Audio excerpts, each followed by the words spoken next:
Good evening from Versailles, the ornate palace outside Paris, where the end of the seven-nation economic summit today was completely overshadowed by an Israeli invasion of Lebanon. Israeli tanks and troops, backed by air and sea bombardment, crossed into Lebanon before dawn. The aim to destroy Palestinian guerrilla bases. And although hope was being expressed everywhere, there be no contact between the Israeli force and the Syrian force stationed in Lebanon, there is a report from Beirut tonight from the Syrian command that there has been a contact between Israeli and Syrian soldiers. We have two reports on the early fighting, beginning with Chris Harper in Beirut. Warplanes pounded Palestinian targets in Lebanon again today as Israel launched a full-scale invasion against the PLO. The Palestinians say they downed 3 Israeli jets and 1 helicopter in the fighting and put more than 12 tanks out of commission. Early this morning, over 300 Israeli tanks and personnel carriers poured through UN peacekeeping forces, launching a 3-pronged attack on PLO strongholds in Tyre, Nabatea, and Shabaa.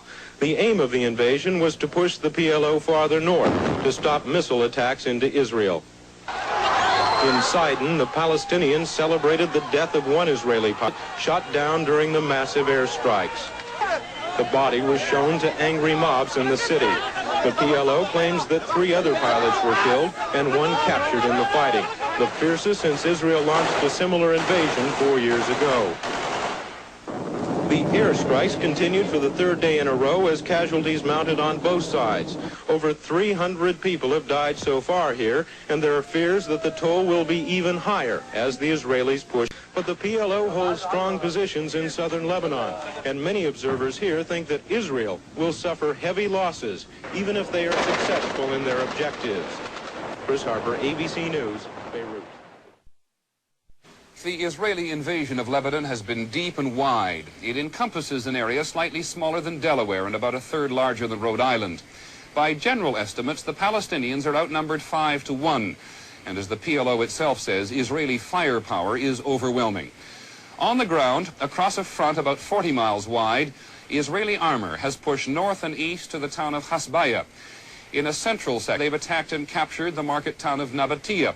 And nearby, they've taken the strategic Palestinian fighting position at Beaufort Castle. Along the Mediterranean coast, the ancient city of Tyre, according to the Israelis, has been captured. And farther north, about halfway from the border to Beirut, an Israeli amphibious landing was made north of Sidon. Clearly, the Israeli intention is to cut off any Palestinian withdrawal. This is Chris Harper in Beirut. Israeli warplanes pounded the area around the quarters of the PLO in central Beirut today, leaving scores of people dead and wounded.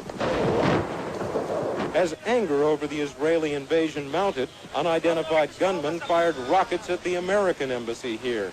There were no injuries, but the staff of 50 people is now being cut substantially. The PLO says resistance on all fronts is continuing, but it is clear that the Palestinians are seriously outgunned. Israeli boats shelled the coastal roads to stop supplies from reaching the PLO, sending refugees fleeing from the no-man's land. In the air, the Israelis poured their planes into the skies over Lebanon again today. At least 2 Israeli pilots were shot down in a hail of anti-aircraft fire. I am not afraid, and you can see me. I have been treated well. Syria put up some of its jets to battle the Israelis and also lost several soldiers in artillery duels, raising fears that the fight here may get even worse. It is obvious that the Israelis are going to continue to bomb here in Lebanon until they reach their objectives, and the PLO is bracing for a long battle. Chris Harper, ABC News, outside Beirut. To say that war in Lebanon has intensified is to very much understate developments. Israel says today it shot down 22 Syrian fighter planes in aerial combat and lost none of its own. Syria admits it lost 16 of its Soviet aircraft, but adds that it shot down 19 Israeli fighter bombers. Whichever claim turns out to be accurate, there have been increasingly violent encounters between Israel and Syria. Both sides agree that in eastern Lebanon's Bekaa Valley, Israel made a massive attack on Syria's missile positions. Israel says they were all destroyed. On the Mediterranean coast, Israel has now captured yet another Lebanese town, Damour, once a Palestinian stronghold just south of Beirut. There are a number of unconfirmed reports, one of which is that Israeli forces are in the outskirts of Beirut. a capital living on little more than raw nerves. Our first report from the region comes from ABC's Bill Siemens, who's in Israel.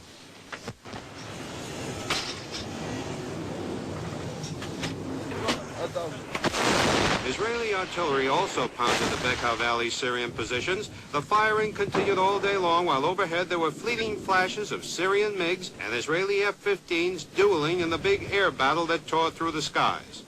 Defense Minister Sharon said the victory marked a turning point because the entire Syrian anti-aircraft missile system in the Bekaa Valley was destroyed.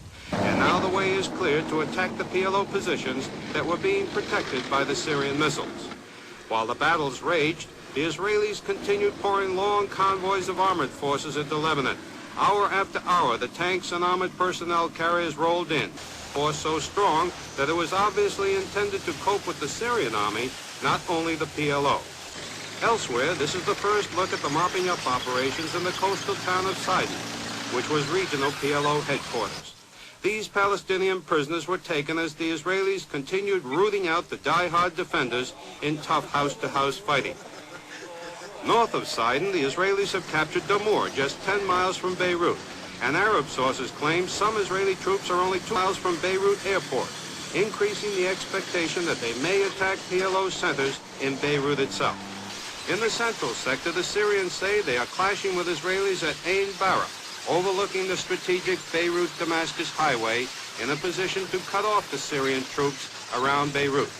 Today, the cost of all this was evident as the funerals were being held. The Israelis say they have lost 32 dead so far, and there are 144 wounded. Trying to stop all, American mediator Philip Habib met again with Prime Minister Begin and took Begin's appeal to avoid war to President Assad in Damascus. Meanwhile, as the Israeli convoys rolled through the night to build up their forces in Lebanon, reserves are being called up to strengthen Israeli positions facing the Syrians on the Golan Heights. And so tonight, the Israeli mission has gone beyond wiping out the PLO. They are now creating new facts, as the Israelis like to say, creating a new political and military situation in Lebanon aimed at getting rid of the Syrian army and restoring sovereignty to the Lebanese government. Bill Siemens, ABC News, Tel Aviv. Lebanon long ago suffered a nervous breakdown. Now a great many observers believe Israel may be bent on altering its political balance forever, encouraging a new state dominated by right-wing Christians. Israel's land offensives in both the eastern and central sectors are cutting off Syrian forces from their homeland and have put Israel in position to link up with Lebanon's right-wing Christian militias, which are as determined as Israel to crush the Palestinians and drive the Syrian forces out. It's ironic that in 1976, Syria intervened in Lebanon's civil war to protect the then weak Christians against the Palestinians and the leftist Lebanese. Israelis speak of re-establishing a sovereign government in Lebanon, but the Christians are the most powerful now, with Israeli support, and have little interest in sharing power with the majority Muslims. In Lebanon, the failure to share power equitably has always been a recipe for disaster, and it has never led to a more secure Israel. Despite the president's call for Israel to stop the fighting in Lebanon, it is as fierce as ever. The Israelis, who still have the initiative, continue to fight with both Palestinians and Syrians. Israel says today it shot down at least 25 more Syrian fighter planes and 2 combat helicopters. Israel says it's now shot down at least 61 Syrian planes since the invasion began. Independent verification in such a situation is virtually impossible. Syria has not made a statement on losses, but says that Israel has been bombing civilians during what it calls a 3-pronged attack into the Bekaa Valley along the Syrian-Lebanese frontier. The Syrian president, Hafez al-Assad, says Israel cannot be allowed to control Lebanon. Israel continues to push its offensive in the center of the country, and on the western Mediterranean side, Israel has been bombing Beirut, the capital.